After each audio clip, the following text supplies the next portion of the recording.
एक बार की बात है, कौशल राज्य पर राजा महेंद्र सिंह राज करता था।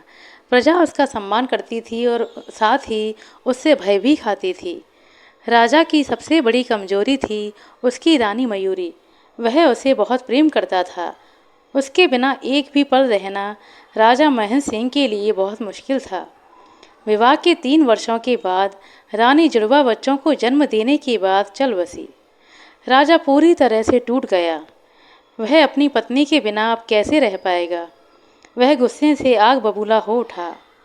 इन जुड़वा औलादों ने मुझसे मेरी पत्नी को छीन लिया। मैं इनकी मनहूस शक्लें कभी नहीं देखना चाहता। ले जाओ इन्हें यहाँ से और इन्हें इनकी नानी के पास छोड़ आओ। राजा ने अपने प्रधानमंत्री हरिराम को आदेश दिया। लेकिन महाराज, हरिराम ने कारण जानना चाहा। राजा भड़क कर बोला, चुप रहो। क्या तुमने सुना नहीं कि मैंने क्या आदेश दिया है। मैं अब इस बारे में किसी प्रकार की बहस नहीं करना चाहता। मेरे आदेश का पालन करो। जी महाराज, जो आज्ञा महाराज। हरिराम ऐसा कहता हुआ हकलाता हुआ बोला। एक और बात, आज के बाद मुझे मेरे राज्य में कोई बच्चा दिखाई नहीं देना चाहिए। उन्हें यहाँ से भगा दो। राजा ने कहा। महाराज, यह ठीक नहीं होगा। हरिराम ने साहस जुटाते हुए कहा। क्या मतलब है तुम्हारा? राजा महेंद्र ने रौब से पूछा। प्रजा अपने बच्चों के बिना मर जाएगी महाराज, हरिराम ने बड़ी विनम्रता से कहा।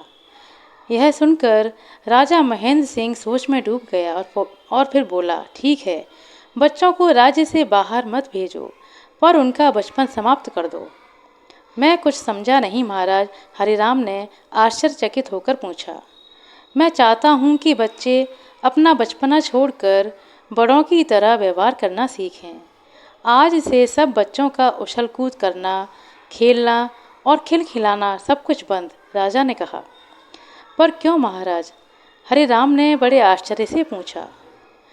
मैं नहीं चाहता कि कोई भी बच्चा मुझे मेरी जुड़वा औलाद की याद दिलाए। उनका ध्यान आते ही मेरा खून खौलने लगता है। मुझे मेरी मयूरी की याद आने लगती है। मुझे लगता है कि मेरा सब कुछ लूट लिया इन बच्चों ने, राजा ने बड़े उदास स्वर में कहा। अपना सिर झुकाकर हरिराम वहीं खड़ा रहा, कुछ बोला नहीं। पूरे राज्य में ऐलान कर दो कि मेरे आदेश का पालन सभी बच्चों को करना ही पड़ेगा। उल्लंघन करने वाले बच्चे को हमेशा के लिए राज्य से निकाल दिया जाएगा और साथ में उसके माता पिता को भी दंड दिया जाएगा, राजा ने कहा। अगले दिन से आदेश लागू हो गया।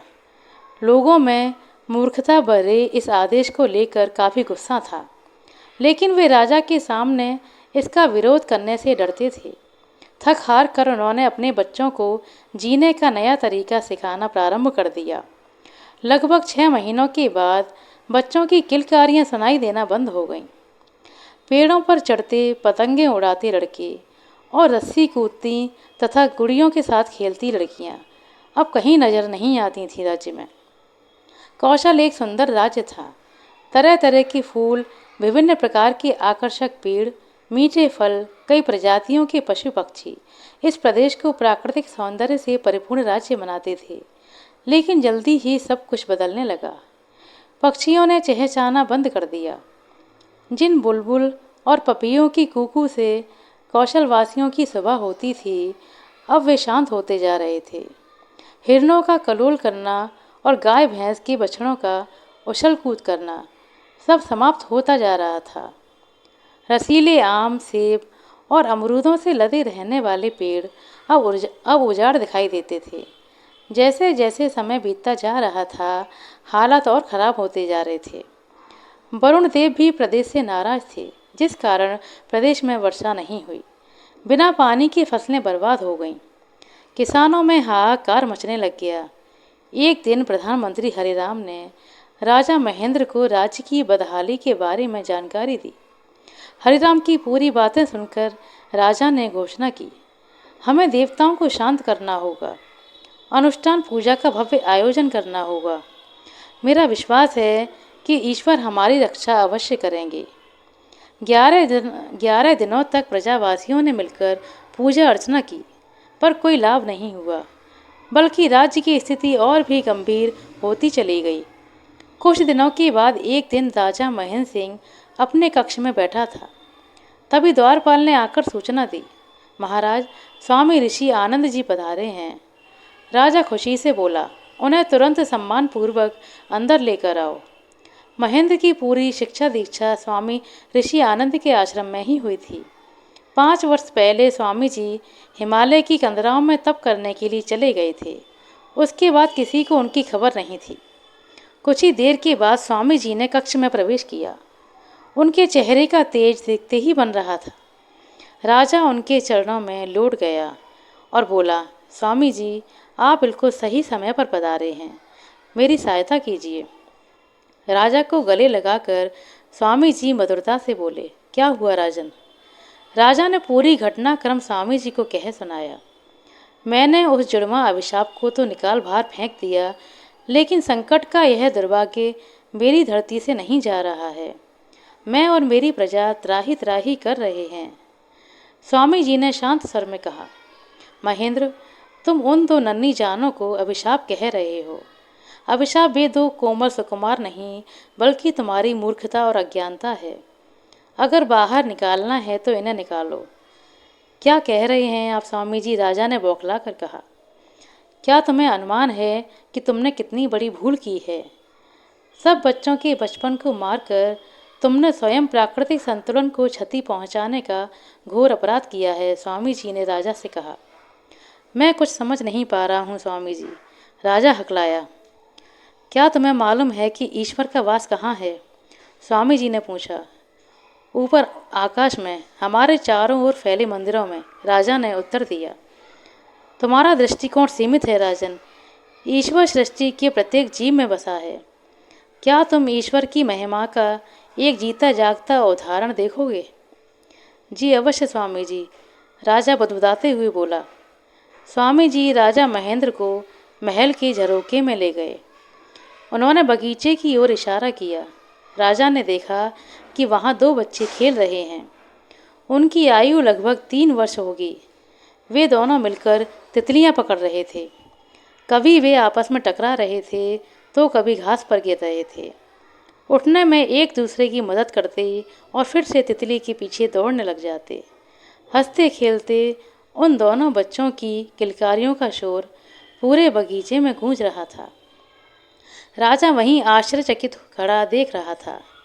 बच्चों की ये आवाज़ें जैसे उसके मस्तिष्क पर वार कर रही थीं। स्वामी ऋषि आनंद ने राजा को समझाना प्रारंभ किया। महेंद्र, बच्चों में भगवान बसते हैं। वे स्वयं पवित्रता, सत्यता, प्रेम और आनंद की अभिव्यक्ति हैं।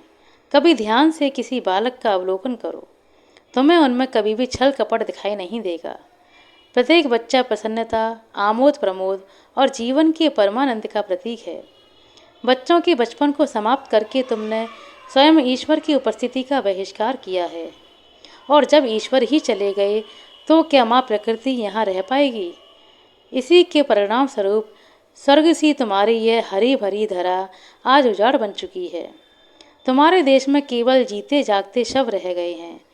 लेकिन स्वामी जी, मैं अपनी जुड़वा संतान पर बहुत क्रोधित था। वह तुम्हारी मूर्खता थी राजन। तुम्हारी पत्नी की असामयिक मृत्यु उसके भाग्य में थी। तुम उन दोनों निर्दोष मासूमों पर आरोप कैसे लगा सकते हो?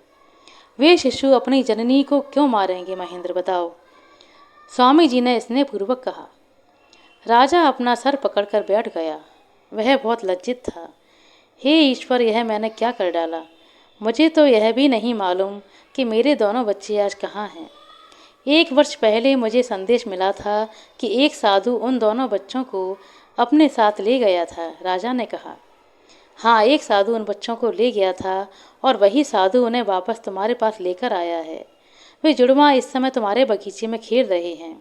क्या कहा आपने? राजा ने खुशी के मारे उछलते हुए पूछा। हाँ महेंद्र, मुझे कौशल प्रदेश की प्रजा और तुम्हारी समस्याओं के बारे में कुछ समय पहले ही पता लग गया था। मैं तुम्हारे बच्चों को उनकी नानी के घर से ले गया। तब से वे दोनों बच्चे मेरे ही आश्रम में रह रहे थे। राजा दौड़कर बगीचे में पहुंचा और अपने बच्चों को देखने लगा। दोनों बच्चे खेल रहे थे। कभी वे घास पर गिर जाते तो कभी एक दूसरे पर गिर जाते। बगीचे में महल के कई लोगों की भीड़ लग चुकी थी, क्योंकि वर्षों के बाद बच्चों को बच्चों जैसा व्यवहार करते देखा जा रहा था। 1 वर्ष बीत गया। यह जुड़वा बच्चों का चौथा जन्मदिन था। पूरे राज्य में उत्सव मनाया जा रहा था। पक्षी चहचहा रहे थे, पशु उछल कूद कर रहे थे। फलों से लदी पेड़ों की शाखाएं हवाओं के संग झूल रही थीं। कुछ महीने पहले हुई बारिश के कारण खेतों में फसलें लहला रही थीं। नगर की गलियों चौबारों पर रोशनी जगमगा रही थी। सभी बच्चे महल में कार्यक्रम आयोजन स्थल पर जमा थे। वहाँ तरह तरह के खेलों, प्रतियोगिताओं और ढेर सारे पुरस्कारों का इंतजाम भी किया गया था। महल के बीचों बीच खड़ी बच्चों की भीड़ में गुब्बारे फटने का एक जोरदार धमाका हुआ। सभी बच्चे तालियां बजाकर एक जोकर का स्वागत कर रहे थे। यह जोकर हाथी की तरह चलता हुआ मंच के बीच में आकर खड़ा हो गया। जब तालियों की गड़गड़ाहट से पूरा मंच रोमांचित हो उठा तो उस जोकर ने अपना मुखौटा हटाया। यह कोई और नहीं, कौशल का राजा महेंद्र सिंह था। मुस्कुराते हुए राजा ने वहां उपस्थित बच्चों और अतिथियों का झुककर अभिवादन किया तो पूरा पंडाल तालियों से गूंज उठा। आशा करते हैं दोस्तों आपको हमारे साथ सुनाई गई ये छोटी सी कहानी अच्छी लगी होगी। कहानी पसंद आई हो तो कृपया लाइक कर दें, शेयर कर दें। चैनल पर नए हैं तो सब्सक्राइब कर लें। अपना कीमती समय देने के लिए बहुत बहुत धन्यवाद। मिलते हैं अगले वीडियो में, तब तक के लिए नमस्कार।